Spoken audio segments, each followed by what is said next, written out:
Let's go. Hey, Bo. Doctor from Osiria, thank you. Dibla Sheko, digital elder from Mbare. Yeah. Yes. Hey, thank you from UK.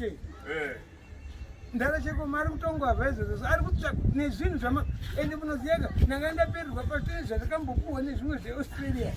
Sanga Shakuno, Hafu, Abama Web there. Because they want him to Raja, Peke, Yabasa. Ungwava, the chamber of Ungwava, Ungwava, don't survive. Thank you, everybody who did this to me. And thank you, Andrew, thank you, Doctor. Thank you, Australia. Thank you, everywhere. Yeah, Bo. Amuna zvimwe zvamuda kupa mzira. Mad Minox. Samarika. Mwari ngakuwedzere makoini. Because wafunga kubva kuti ndinongoti ndinoona chimudhara changu. Vazhinji vari kutaura kuti hanzi Mad Minox akuita sese. Iwe, Tamari, iwe, Joshua. Ndiwo kune vanhu vanditi uku ndiwo kune vane paparazite uvataurire futi kuti sekomatsvagwa naMad Minox vatambidzi vandai ari pakati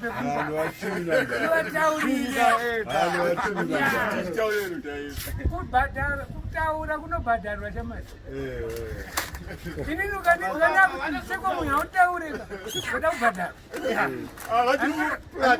anongotaura Ibo mdara. Thank you.